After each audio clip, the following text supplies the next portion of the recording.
to the staff wellbeing slot for the workshop. Thank you so much for joining me. It's good to be back with you again this year. After a crazy 11 months, I do hope that you're starting to find your COVID pace. There's no doubt that a world pandemic is a marathon and it cannot be run at sprint speed. So much happened in 2020, and it's hard to believe that 2021 is already in full swing.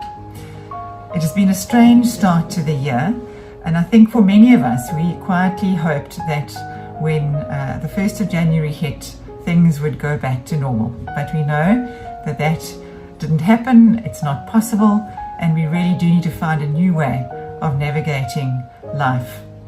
Getting through this pandemic is not going to be an overnight experience. It's going to take effort, it's going to take perseverance, it's going to take resilience, it's going to take hope. And it's absolutely vital, essential, that well-being is placed at the center of education this year. It's a priority, and it's so important that we take time to reflect on ways of enhancing well-being. Hope and mental health are inextricably linked, and both of these can be strengthened by taking small daily actions that will help ourselves and those in our care to navigate these uncertain and challenging times. I'd like to suggest just 4 ways of cultivating hope during 2021. Firstly, focus on your strengths. Tapping into our natural strengths builds confidence. And so if we can discover what we do well, use those strengths, we will find ourselves feeling more confident and able to move forward more easily. If you are set on becoming a strengths-based school and trying to spot character strengths in colleagues and in learners, then there's a process that can be followed to do just this. And I would recommend that you start with yourself and you go onto a website, www.viracharacter.org, and you complete the online assessment that allows you to identify your character strengths in order. You are then sent a report which rates or ranks your 24 character strengths in order, and the idea is that you take time to consider your top 5 strengths, and then to look at ways in which you can lean into those strengths on a daily basis. To take this further would be to connect with your colleagues, to hear about their top 5, and to talk about ways of bringing out strengths in each other. When we play to our strengths, we feel so much better and our well-being is enhanced considerably.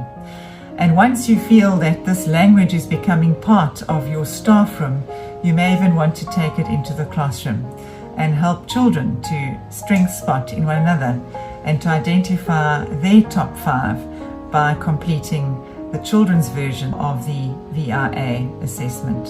Secondly, practice gratitude. Studies on gratitude show that practicing gratitude is effective in creating hope for the future.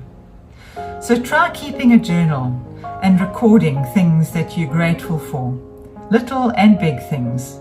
And then an activity that is so valuable is to stop at the end of each day and to reflect on 3 things that you may be grateful for and why.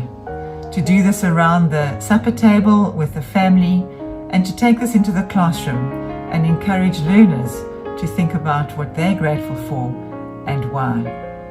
Studies show that expressing and practicing gratitude leads to better health and emotional well-being. Thirdly, reframing negative thoughts. When feeling extremely discouraged or helpless, it may be useful to use a technique that is used in cognitive behavioral therapy. This involves looking at a situation from another perspective. It involves looking at the situation through a different lens. And this is worth a try. It may not be easy, but it certainly will build hope.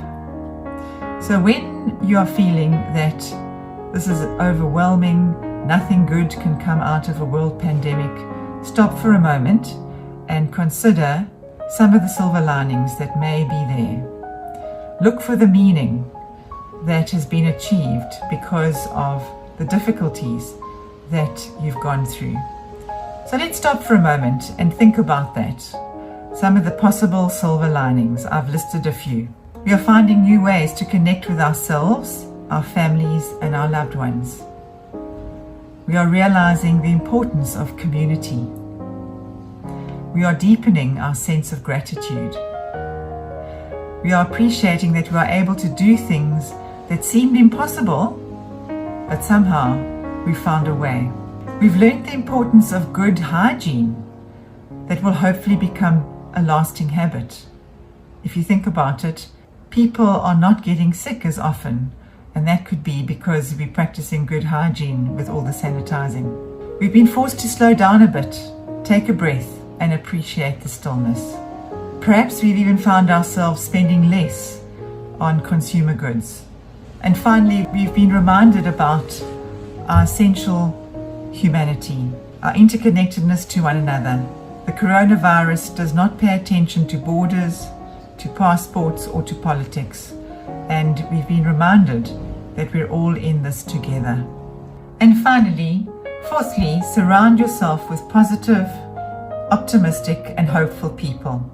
Studies have shown through the science of emotional contagion that if you surround yourself with positive and hopeful people, you're more likely to catch these emotions and feel more hopeful.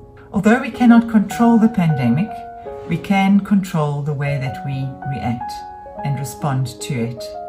So we need to look at ways in which we can take responsibility for building our resilience, cultivating hope, and looking after our well-being.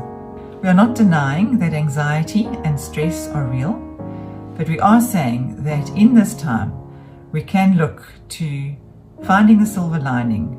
We can look to cultivating hope through focusing on our strengths, practicing gratitude, reframing negative thoughts, and surrounding ourselves with positive, optimistic, and hopeful people. I'd like to conclude by referencing a quote by an organizational change consultant, Ron Carucci. It goes as follows. Hope isn't the alleviation of physical risk or the sidelining of anxiety.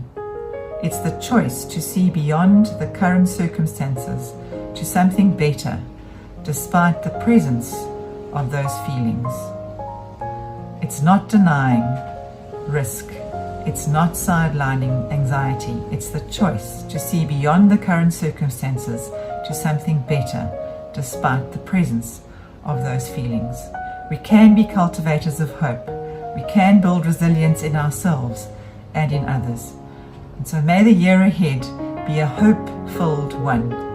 Grace and strength to each of you as you face each day with courage. God be with you all. Thank you so much for listening.